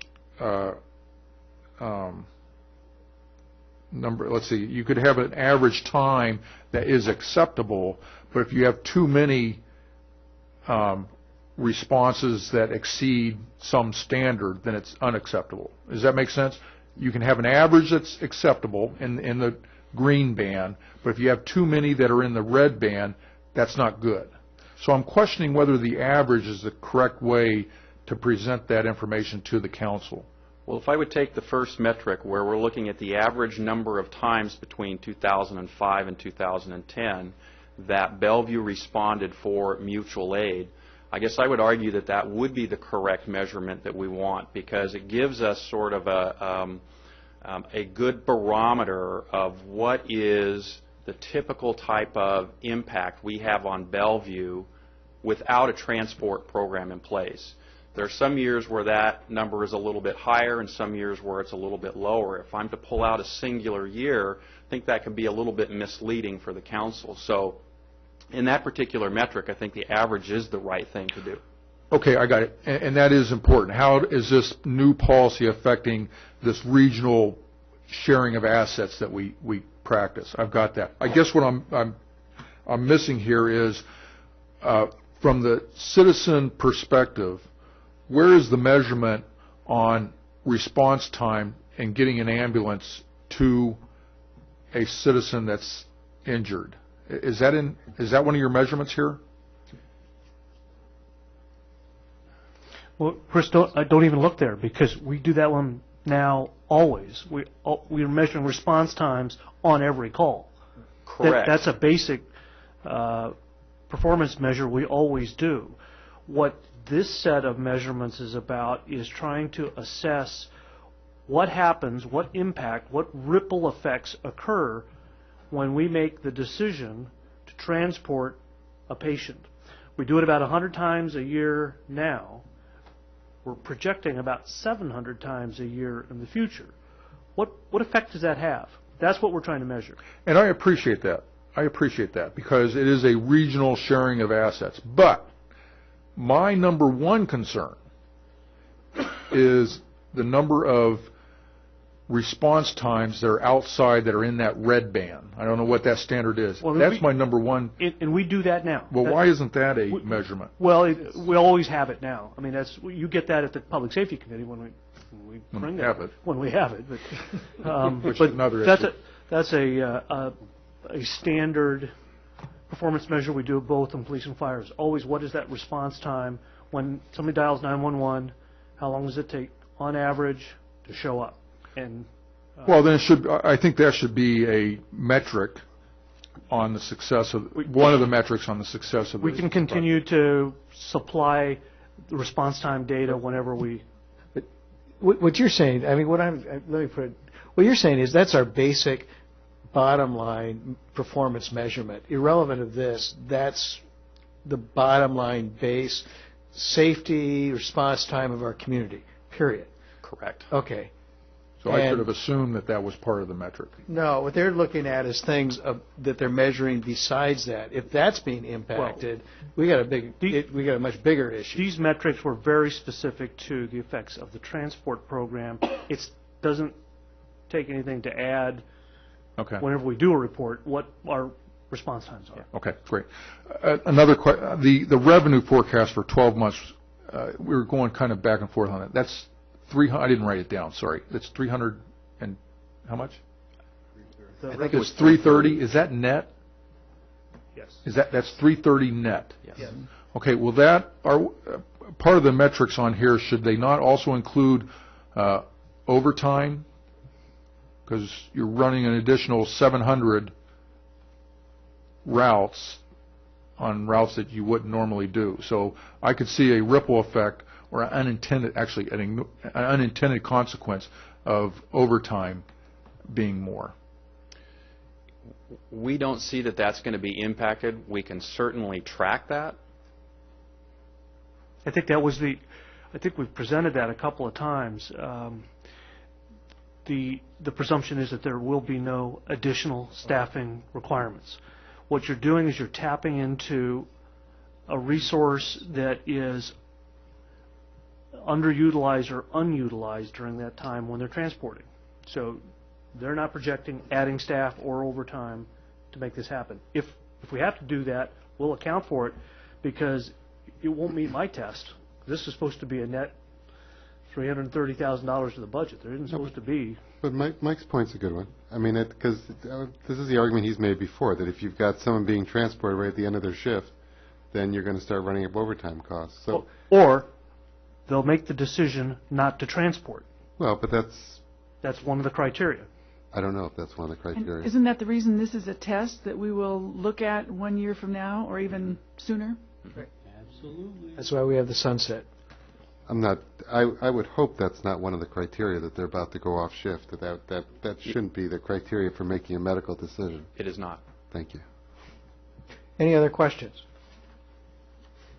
Okay, thank you very much. We'll bring it back to the council. Would anyone like to make a motion? Discuss? Mr. Mayor, move to adopt ordinance number 11C-01, authorizing the collection of basic life support transport fees. Can I jump in here? And Katie was going to suggest that we might make a modification on the sunset aspect of it, and it might make sense to do that before we can always go with amendment too. But What's your amendment? Yeah, I'll second the original motion, and that's with the amendment. What's the amendment then?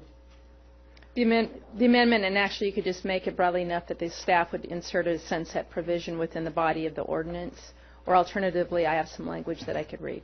Okay. Would you like to read that? Sure.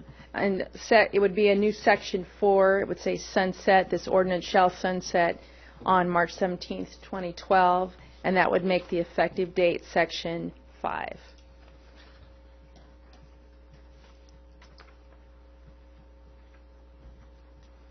Okay, L, does that meet your... Sorry, Katie, can you just read that again? yeah, I mean, that makes a lot of sense. I just, sunset is a slang term. Is that a valid legal term? I've written legislation for the state, and we've used the term sunset. So that's a Sunset good word. provisions. It's a good word. Fine with me. Okay, so then, could you read it again, and then we'll Sure. see if L, if you would like to make the amendment. So new Yep, section you 4 will propose. read sunset. This ordinance shall sunset on March 17th, 2012. And then that would make the current section 4 section 5. Well, that makes a lot of sense to me that we add that provision there as proposed by Katie in that particular spot. That's the amendment? Do we have a... So I will move that we amend Bruce's motion to insert that sunset provision as section 4 on the last page of the ordinance. Do we have a second? Second. Okay, moved and seconded. Can I ask a question about, conceptually that's what we've agreed to before, that we'll review it after a year and make a decision whether to extend it, which I thought was the intention of 4.60.010A, which is where you've already have this thing cutting off on March 17th, 2012. So are we just doing things twice here? There was a concern raised that to give some clarity that was an actual sunset provision. Obviously, March 17th, 2012, or before then, the council can decide to extend it. Yeah, Dan, this was my suggestion because notwithstanding 4.60.010A, that's kind of an indirect way to terminate or sunset it, and I thought we'd agreed, based on my notes from last meeting, that we'd have a specific termination, expiration, or sunset provision. Okay, the amendment's been moved and seconded. Any discussion? Okay, Mike? Mike and Mike, yep, Thank you, Mr. Mayor. This is just on the amendment. yep.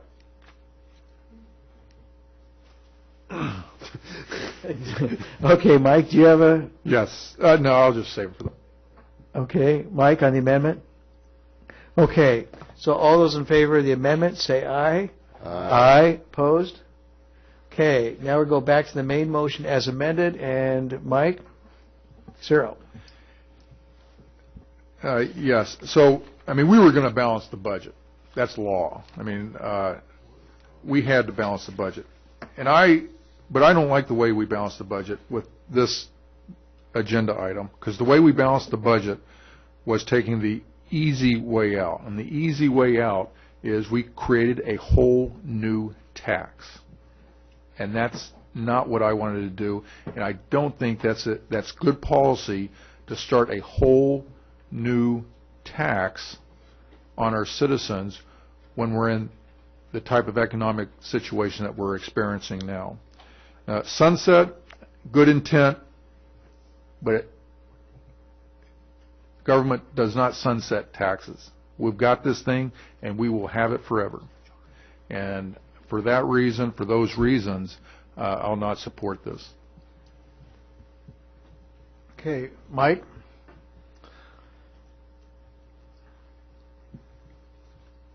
To me, public safety should be the primary issue here, and we've talked about this on many an occasion. I guess the question I'd have for my colleagues is it really worth it to spend all of this money and time creating a program and then shutting it down? Because when you look at the numbers, if you got 700 trips, you're going to generate about $525,000 in potential revenue. But at the end of the day, you're only going to end up with $220,000 because you got costs embedded in billing, in insurance examinations, probably staff overtime. You're going to have no payees.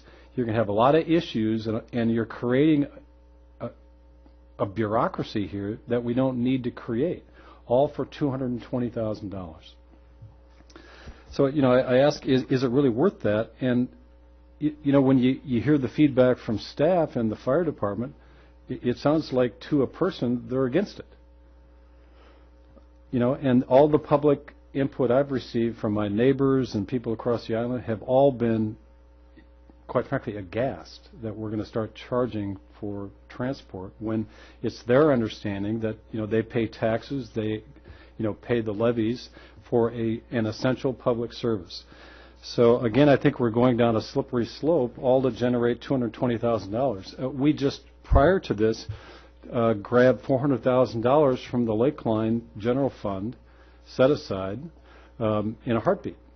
We grabbed $30,000 in a heartbeat to hire a consultant.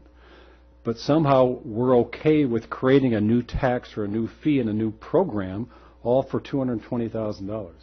I would ask my fellow colleagues to think long and hard about whether it is really worth it to do this. Is it good public policy to charge for an essential public service? And is it worth the $220,000 when we could right now make a decision to grab $220,000 from the Lakeline savings and this discussion would be over? We could make that decision. No comment? I'll jump in real quick. First of all, we're not creating a new tax. This fee is being assessed anyway right now. The only difference is it's going to a company, AMR. Correct?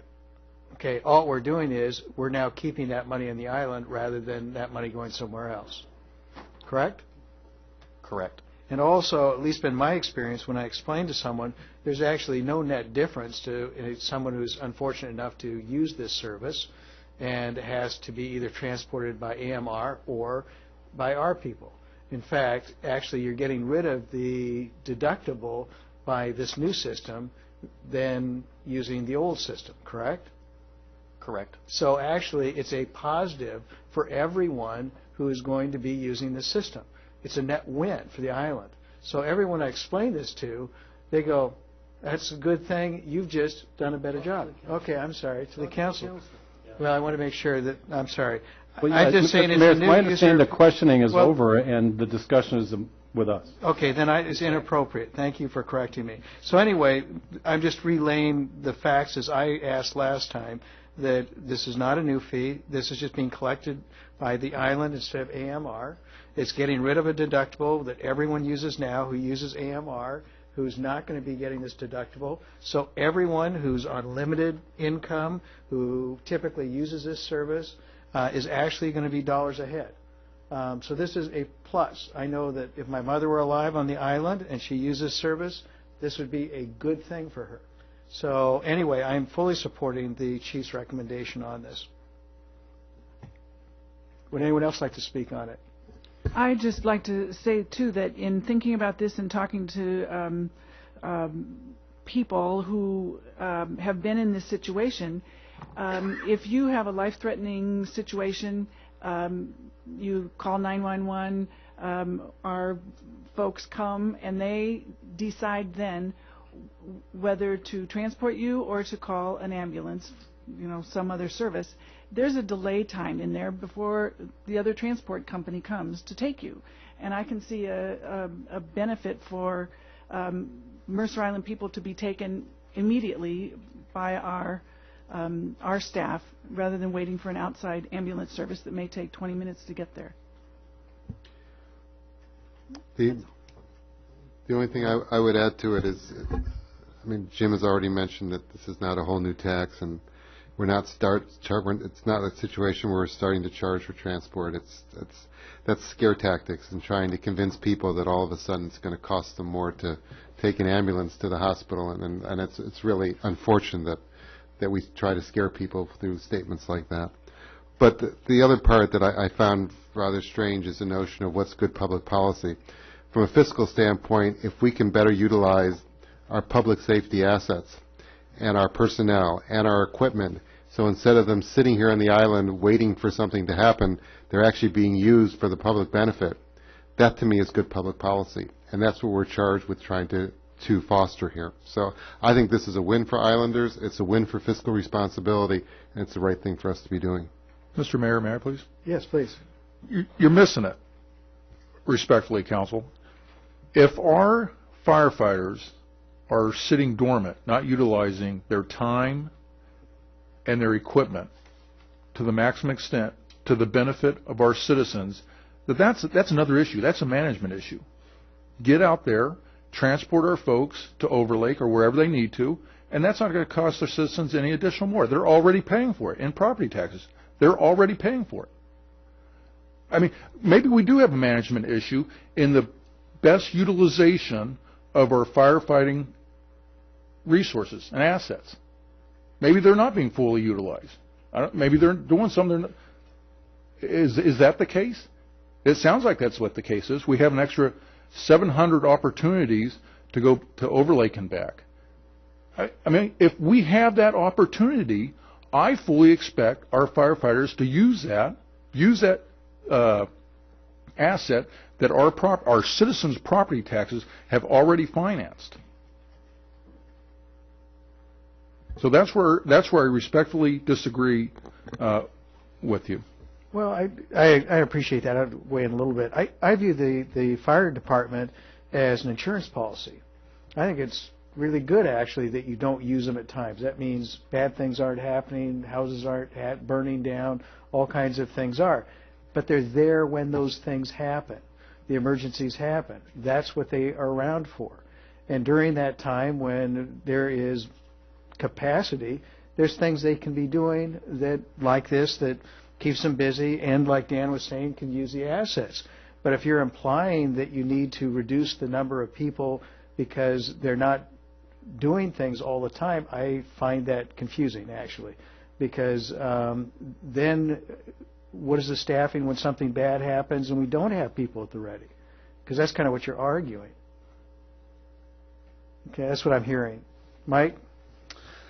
Mr. Mayor, I guess I'd harken back to the discussion we had many months ago where we asked, do we have a problem with our current system? Are we having response issues?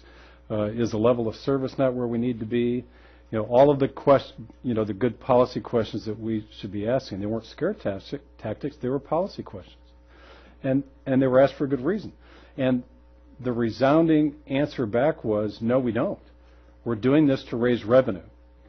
So I think we need to be all very clear up here that this is not about creating a better, program for transport of patients. This is to generate revenue.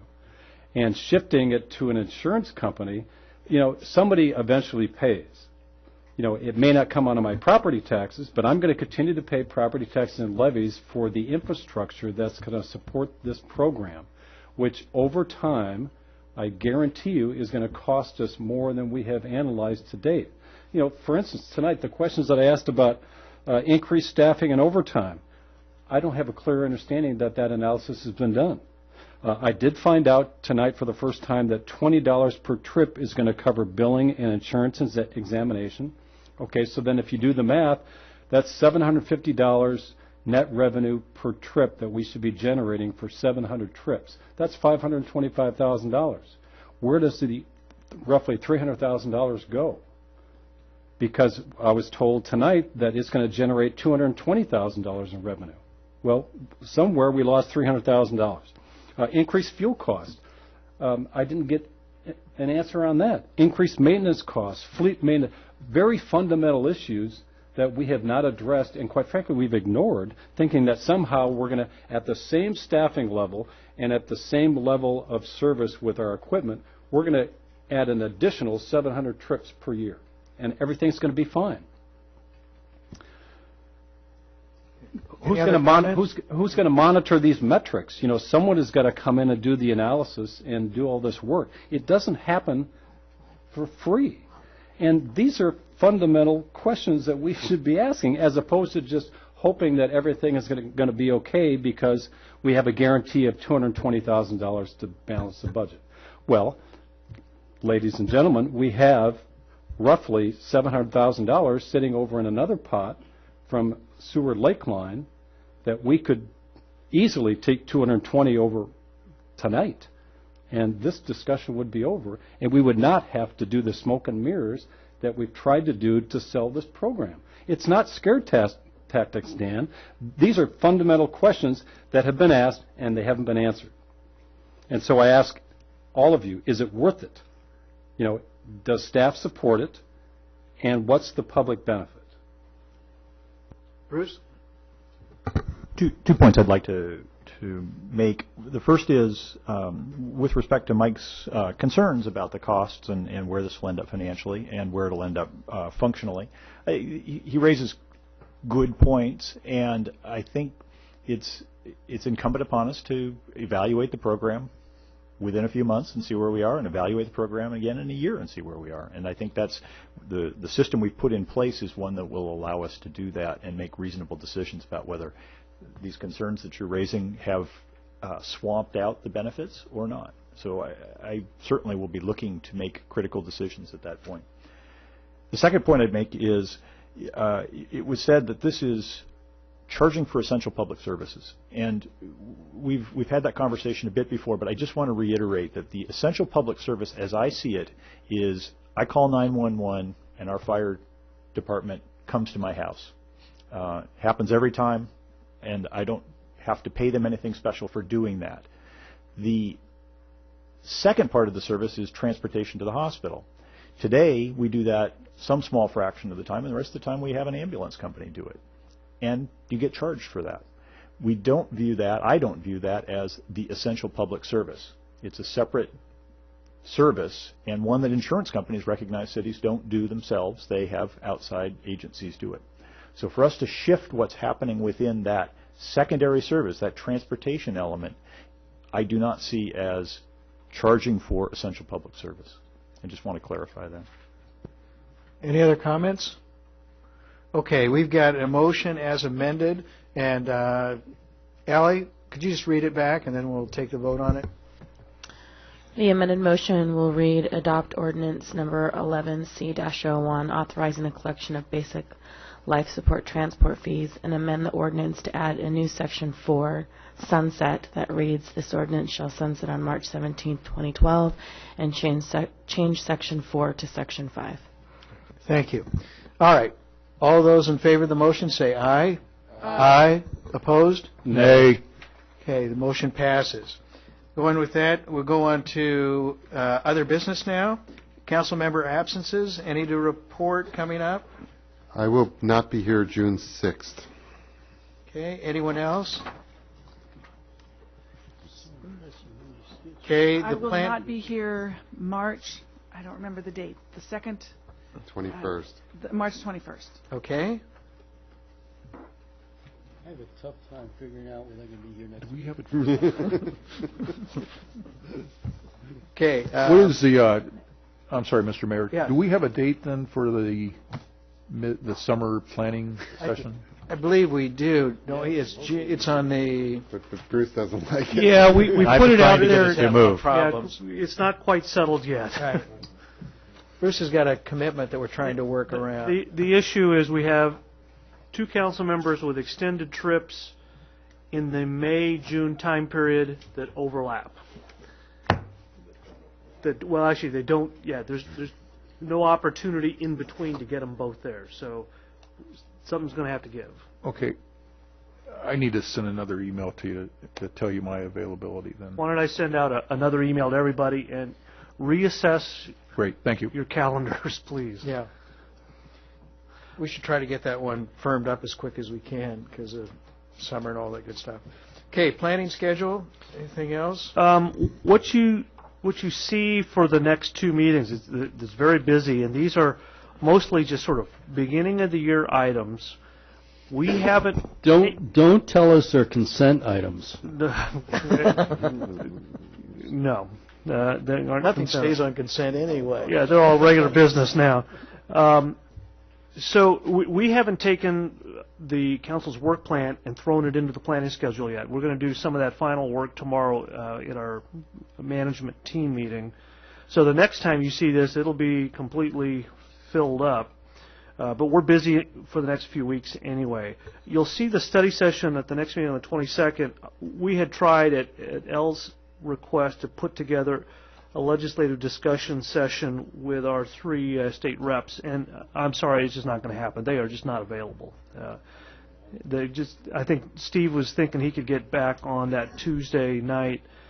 Judy has said there's no way she can do it, and Marcy was struggling. So it looks like we're going to have to do that after the session. And the rest are mostly just pieces of work that we need to do just to keep the trains running. Ken, at our last planning session, we had a discussion about getting input from fellow council members on issues like this. So I guess my recommendation to you, Rich, is when you start filling in the gaps, that you send it to us in a draft form before I get it on a Friday prior to the Monday meeting, so we have an ability to have some input in terms of what's coming up. Well, okay. How about we do this? I'll send out. We'll sort of populate this throughout the whole year, and I'll send that out as soon as we've got it filled out. And then you guys send back whatever comments. And then when we get to the council meeting itself, Rich. I mean, Mike, I'm not sure I understand what your issue is, because every meeting we get the updated planning schedule, and that means twice a month we get an updated planning schedule, and I think any time we get it, not just the Thursday we get the packet, but every day in between is a day that you can comment on the planning schedule and what's on, what's off, and where it is. And it seems to me that Al, what I asked for at our retreat was that we have a discussion as a group on what's coming up next, not only for this meeting but subsequent meetings. So it's not what has transpired to date, where it's kind of a shotgun approach, and then I don't really know what's on the agenda until I get my packet or I get the email from Allie on Thursday or Friday. Well, I think that's a good suggestion, and that's what we should do right now. Yeah, and that's. I think every meeting we have planning schedule. I think we're agreeing on it. Yeah. What you don't have right now is we don't have this thing full yet. Right. We don't have a draft that's full, so we'll get that for you. And then I'd love to hear your comments if there are things that. But the comments should be in this council meeting. Yeah. So you fill it out. You know, the mayor and you fill out you fill out the proposed schedule. We have at the end of every agenda, if people don't like what they see, they make a comment. But if we start going through this process of having offline input into how this thing gets done. It would be very difficult for me to. Right, exactly. That's why we have 10 meetings ahead of ours. Dan, I'm not suggesting that, nor have I ever suggested that. What I'm suggesting is we have the discussion at the table like we're doing now. Right, so it's here. So what do you want to discuss? I think we're saying the same. Yeah, okay, that's fine. So once again, I think we're in violent agreement. Yeah, we'll just be a lot more sensitive to bouncing it by you guys, and that's it. Well, I think it works both ways or all ways. I mean, I say that generically, Jane. Because so often we just run through it, and I think all of us, all 7 of us, should focus on what our comments are, and if we have any, about the timing, what's on the planning schedule, and the timing, and what does it mean? I often have a question, well, what does that mean? But it's incumbent upon me to raise the issue. And related, and we did discuss at the planning session, other topics that aren't on the agenda, and discussing the topics and going as far as we can without making any decisions. And Katie's going to look into just how far we can go in that regard. Correct. But often in the past, we've sat here at this time of night, at the end of a meeting, and somebody brings up a topic, and we should be able to discuss it to the extent we make some kind of a decision whether we want to schedule it in the future for a future agenda, or whether we want to do anything with it. And I think all this means we should pay more attention to this time of night that we label other business. Correct. Great. And if anyone has any ideas on how to do this better or how to be more inclusive, let us know. I mean, we're trying to make this work for you guys. All right. So we have no board appointments, council member reports. Going to start at this side. Mike, Cyril, anything to report? Mike, Grady, anything to report? No. Bruce? Jane? Nothing to report. Having fun yet? I have a space in my home office to put council clearing out stuff. Actually, I can contribute a lot of stuff if you're looking for paper and stuff, because I've accumulated a lot of it. You had anything? No? No, I don't have anything. All right, so with that, we are now going to retire to executive session to discuss collective bargaining agreements pursuant to RCW 42.30.140. 4A for approximately 20 minutes. That's why you put it on here. You're getting used to that territory over there? Did you fall over? Did you? I don't know, I mean, a fire starting to Okay. Do you have some training wheels for that chair?